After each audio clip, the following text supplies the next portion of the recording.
جاندا ہے کہ اگر انبیاء علیہ السلام دی جماعت دے اندر دیکھنے اتھے ایک شخصیت خاص ہے، جس شخصیت کا نام محمد الرسول اللہ ہے، اور اولین آخرین امتاں دے اندر جدو دیکھنے ان امتاں دے وچوں ایک خاص شخصیت نظر آندی ہے، اس دا نام ابو بکر ہے۔ اس دا نام کی ہے؟ ابو بکر ہے۔ میں گفتگو لمبی نہیں کردا، میں یہ آکھنا چاہنا ابو بکر کون ہے؟ علی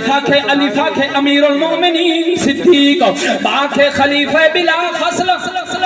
باکھے خلیفہ بلا فضل صدیق، تاکہ تابع رسول صدیق، ساکھے ثابت قدم صدیق، جیما کے جسم جہاد مما صدیق، خاکے حافظ قرآن صدیق، خاکے خلیفۃ الرسول صدیق، دالا کے دائی حق صدیق، سارا کے ذاکر رب صدیق، ریا کے رفیق سفر صدیق، سیا کے زاہد صدیق، سینہ کے سسر پیغمبر صدیق، شینہ کے شرافت دپے کر صدیق، شینہ کے شرافت دپے کر صدیق، سادہ کے صاحب باکمال صدیق، سادہ کے مومن دا زامن صدیق، تاکہ طاہر صدیق، اکھو ساڑا صدیق پاکے طاہر صدیق، ساکھ ظاہر صدیق، اینا کے ایشاد بابا صدیق، اینا کے خیرت مند صدیق، فاکھ فاتح صدیق، کعبہ کے کفر نو مٹان والا صدیق، نقطیاں والا کعبہ کے محمد دے قربان صدیق، لاما کے لصاحبہ لا تحزن دا مصداق صدیق،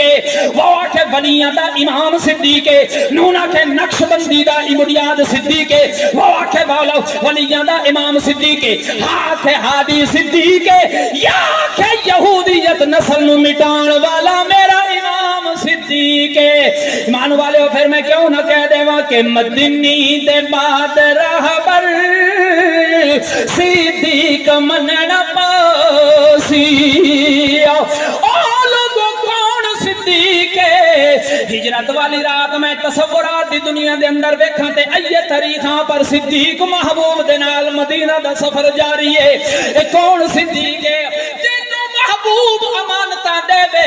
انہوں علی کہندے نے، یعنی محمد دی امانت دا نگران انہوں علی کہندے نے، خدا دی امانت دے نگران انہوں صدیق کہندے نے، جنوں سونا بستر عطا کر دے وے انہوں علی کہندے نے، جے دی گود بستر بن جاوے انہوں صدیق کہندے نے۔ پھر بس آئے آخری شیر تے گفتگو ختم، پھر کیوں نہ کہہ دے محبت دی سلامی تے عقیدت پیش کر دے کہ مدنی دے بعد رہبر صدیق مننا پاسی۔